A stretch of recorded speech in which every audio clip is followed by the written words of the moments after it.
pregnant and expecting one's child is an emotionally exciting journey, and I am super excited that I had the opportunity to go through this journey. Welcome to the motherhood vlog. I am perpetuafasanmipeter. I'm glad to have you on my channel. If this is your very first time, I love you. You know what? I need you to subscribe to my channel. Thank you. If you're a returning subscriber, thank you. I love you. Thanks for always coming to my channel. All right. If you haven't seen the previous episode, I think you should go see it. There I talked about why I chose elective CS, so that way you have that covered, and then you come back here to listen to this. Yeah, good one. Okay, so when I got to know I was pregnant, the first thing that came to my mind was, how, like, okay, so what's the delivery going to look like? One of the first things I thought about. And so for me, I settled for CS. And so when I was assigned a gynecologist, I told him, that was one of the first things I told him, that I was considering CS. So, and then he needed to be sure that I was convinced about what I wanted. So he told me about available options, and I still told him, yeah, I prefer CS. So at the end of the day, he wanted my husband to be involved in the conversation. So my husband came, and then we finalized and chose a date. So August 20th was chosen, and then I was to come into residence on the 19th of August, the day before. That's the rule of the hospital. So I remember on that day we left home. I left home with my husband, and then we went with the bags, the hospital bag. Getting to the hospital, I was excited, I was anxious, I think most of the time I was anxious. I was just, because I mean, it was my first experience. I didn't know what to expect. Though I had read about it, I had watched a YouTube video, but I was just anxious. So I remember first I was taken to the emergency room. A particular nurse attended to me. She took my vitals, and then she asked me why I was scheduled for CS. So I told her it was elective, and then she had this look like, okay, elective. But of course, no look was going to make me change my mind. My mind was already made up. I wanted elective CS and all that. So eventually I was taken up to the ward where I would be. So while I was there, another nurse came to see me. Then the nurse told me not to eat from 11 p.m. There was another doctor who also came around to check on me. Then later my doctor came, and when my doctor came, he told me the CS was slated for 7 a.m. and then he said I shouldn't eat from 9 p.m. I guess he said I shouldn't eat from 9 p.m. because the CS was supposed to be earlier than any other person probably imagined. So, and at the time I had not eaten. It was maybe 7 p.m. thereabout. I think it was about that time. So my husband needed to rush somewhere to get me food. But before he came, the hospital kitchen had already delivered dinner, so I had that one. I mean, I couldn't gamble with the time. Okay, I think nothing much happened that night, and then I think a line was set that night. I'm not sure if it was set that night or very early in the morning. But the next day, the 20th, I was in the bathroom when the perioperative nurse, or you can call her the theater nurse, came around, and then she brought what I was to wear, the scrub or the robe I was going to wear into the theater. So I changed into it. I was told to put off everything I was wearing and change into the scrub. So I changed into it, and then I was led to the theater, So I was walking into the theater, and I was like, okay, Perpetua, you're going to be delivered of your baby.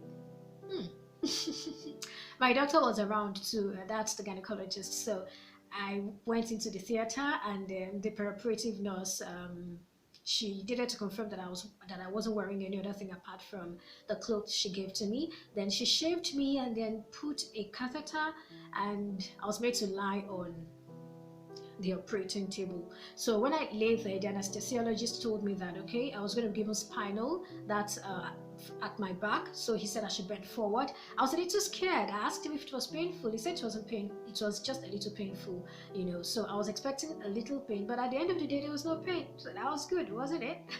So he did that. That's a regional anesthesia. That was what he gave me.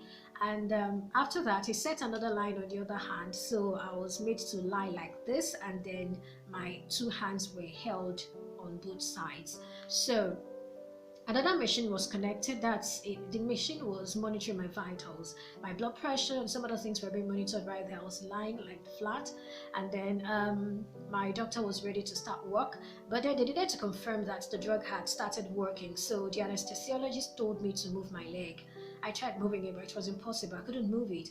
Then he was like, move your leg now. I moved it again. I mean, I tried to move it. It was really difficult. It was as if the body wasn't mine.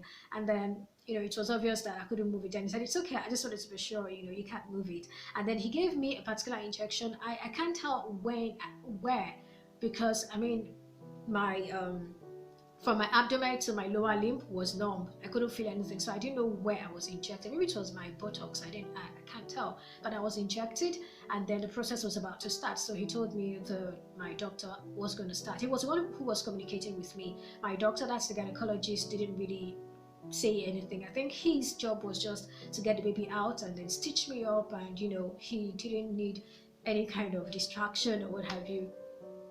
So he started, and at a point the anesthesiologist told me that I was going to feel some pulling or dragging when it's time for the baby to be brought out. So I was expecting a pulling or dragging feeling. He said it wasn't painful, but I would know. So I was expecting to feel something. I didn't really feel anything, but I just knew, okay, not like I didn't feel anything, but it wasn't like a pulling, dragging the way he said it. It was just normal. I knew, okay, my baby was being brought out. And then I heard a faint cry. When I heard a faint cry, I was doubting myself. I wasn't sure. I was like, is that my baby? Because I wasn't 100% alert, So and then later the cry progressed, and then they asked me, what can you hear? I said, my baby's crying. I said, okay. And then they took my baby. I think they took him to a light. I couldn't really see everywhere very well because my view was blocked. There was something they put up, so I couldn't see anything from my abdomen downwards, so I couldn't tell what exactly was happening over there. But I think my baby was raised up to a particular light, and then after that my baby was being taken out. So while they were taking him out, another doctor was there, and then he said they should show me the baby and ask me the sex of the baby. Though they showed me the baby initially, but he wanted to be sure that I was alert, could talk, and I knew what was going on. So I looked at my baby and I said, he's a boy. Then he took him away. And then there was another time, that doctor, I don't know him, that was the first time I was going to see him, and then he was trying to talk to me also. Then the anesthesiologist told him I was praying in tongues. So I guess he just wanted to be sure that I was alert, I was awake, and I knew what was going on, and that the drug was probably not overacting or something. And then at a point I was really cold, so I told the anesthesiologist I was cold. He said it was normal that I was reacting to one of the drugs that I was given. I remember he also put a particular drug, about three tablets of a particular drug, under my tongue. So it was just there. So I don't know which of the three was responsible for the cold, but he said it was it's because I was reacting to one of the drugs. So and then I was stitched up finally, and then I was really trying to feel the stitch. I wanted to feel it. I wanted to know what it felt like to be stitched, but I didn't really feel anything. So at a point I was almost concluding he was using an invisible machine or something to stitch me up, because I didn't feel anything. Eventually I was brought out of the theater, and then I was taken to my ward. On the way to my ward, I saw my mother-in-law, so I asked her about my baby. She said my baby was there, because in the hospital, that particular hospital, the baby doesn't go into the ward if the mom isn't out yet. And then when the baby is brought out, the baby is taken to like the balcony. There is a particular balcony before the female ward, not balcony like outside, the corridor. Yeah, that's a better word. That's where the baby will be in the baby cot, and with the birth partner. So eventually when I was taken in, that was when my baby was also brought in. And I also remember, because of the cold, my mother-in-law turned off the AC, and I told her that it had nothing to do with the external, whatever was external or the environment, that the cold I was feeling was from within. I think that was about the last thing I remember that I did or said. Then I blanked out. I probably just slept off because the drug already started working, I guess. So after some hours, I started regaining consciousness, and then I think I started remembering the things that happened the previous day. At first I remembered, okay, I remembered the hospital, the name of the hospital. I remember telling myself, okay, I came to this hospital yesterday. And then the next thing I told myself was, okay, yeah, I came here to be delivered of my baby. And then the next night, I just remembered everything chronologically and all that. So at a point I started praying in tongues. That actually helped me to gain more consciousness. That helped me to become more conscious of what was happening around me. So at that time, there was a doctor around, there was a nurse around, many people, they kept monitoring my vitals, they kept monitoring me all through, even while I was, I was asleep. So at a point they were asking me, where are you? I said, Lagoon Hospital. They were asking, who is this? I said, my husband, who is this? My mother-in-law, who, they just kept asking me questions and all of that. And then my doctor also came around. I called his name and all of that. So they're like, oh, she's okay. She's she's stabilizing. She's getting, did I say stabilizing? Was I unstable before? I was like, okay, yeah, it's okay. She's doing well and all of that. Before I knew it, I kept, praying in tongues. Whenever they weren't asking me any question, I was just busy praying in tongues until I became fully awake. Yeah. So it was at that point we told close family members and our pastors that I had given birth. And after that, I turned off my phone because I didn't want to be disturbed. I heard stories of people who had CS or who were delivered of their babies and they became very active, talking, shouting, screaming, playing around and all of that on the phone with people, and they came down with high blood pressure. I didn't want that, so I turned off my phone. So that was the first day. Then the second day, remember, I had not eaten since 9 p.m. 19th of August. My baby came 20th of August. So by the 21st, I remember a nurse came in and she told me to raise my head, and I was like, I'm sorry, my doctor told me not to raise my head. Now, my doctor told me that people who raised their head during recovery hour, they ended up having serious headache. And I didn't want that for myself. So the nurse was like, yes, I know, but this is the time for you to raise your head. You can raise your head now. So I raised my head and then she told me to sit up. So I sat up and then she removed the catheter. When she left, another person came. That person's job was to clean the room. So she changed the bed sheet, took me to the bathroom, cleaned me up. She used washcloth. I gave her a washcloth. That was what she used to clean me up because of the incision. I mean, you don't pour water in it, so he cleaned me up, and then that was that. After a while, a doctor came. I think she's a gynecologist. She asked me if I had taken anything. I said no. So she was like, okay, they are going to put me on graded water sips, which means from one level to another. So she took a table water, and then she took the cap of the water. She gave me three sips from the cup of the table water, and I was so happy. Do you know what it feels like when you've not eaten for so long? The water was sweet in my mouth. And then she said every hour I would be upgrading, and all of that. So every hour I kept taking the water until noon, when the kitchen brought me food. And what it brought was tea bag. I think a tea bag or two with a sachet of liquid milk and a sachet of sugar. That was what I was going to have that afternoon. And then later in the night, I think at night, they brought me pap and mormoi, so that was good. And then from that second day, that's the 21st, that was when some doctors and some nurses, whenever they came around, they asked me about, how I was feeling, if I was feeling pain. I told them I wasn't feeling any pain and all of that, that I was okay. And then I think one of them said that I have a very high pain threshold. Maybe not, but what I do know is that they kept passing injection through the lines that were set. I think I'm sure they were passing antibiotics, pain relief, about 3 drugs, antibiotics, pain relief, and one other one. Those were the drugs they were passing, so maybe that contributed to it. And then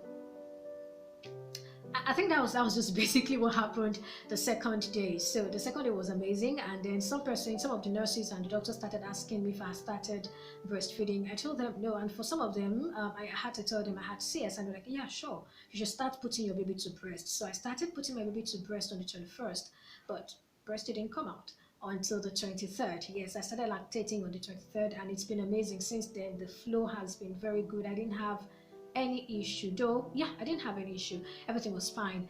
And then at a point I noticed my legs were getting swollen, my feet actually were getting swollen. I panicked a little because I didn't have swollen legs, I didn't have swollen nose, I didn't have, even my bump wasn't big. So I was wondering why my legs were getting swollen after I had been delivered of my baby. So I was told it's the excess water in my body that it was going to pass. So I was told to raise my leg, and then I also read about it. So I was always putting my leg on a high, I was always raising my leg, and in a week or so that also disappeared. So I can say I actually had an amazing journey. I didn't have any issue at all. And then for my baby, because I knew I was going to have CS, I actually prepared. I brought glucose, and I also brought baby food, that's baby formula. I brought formula and glucose, because I heard some babies may not take formula and they'll be given glucose, some may not take glucose. So for me, I didn't want my baby to take glucose. I wanted my baby to take formula before I started lactating, So my baby collected it, and then when I started lactating, I switched to the permanent site, which is breastfeeding. And that has been my experience. That was what happened on the day I was delivered of my baby and the days after. Then on Sunday, Sunday should be 23rd. On Sunday the 23rd, that was when I was discharged from the hospital. And then on that day, I remember that morning, a particular nurse came around. She removed the plaster from the incision and cleaned it. So, that was just it. And I was really surprised because it was dry. I even took a picture. Like, I told the nurse to take a picture. It was dry. I'm like, how come it's so dry, clean, and just in 3 days? That was amazing. That has been my experience. Thank you for listening. I'd like to hear what your experience was, or what it will be. Whatever your experience is, I'd also like to know, yeah. Thank you for watching. To have a wonderful time with family, friends, and loved ones. I remain your beautiful, perpetual Fasanmi-Peter. Bye for now.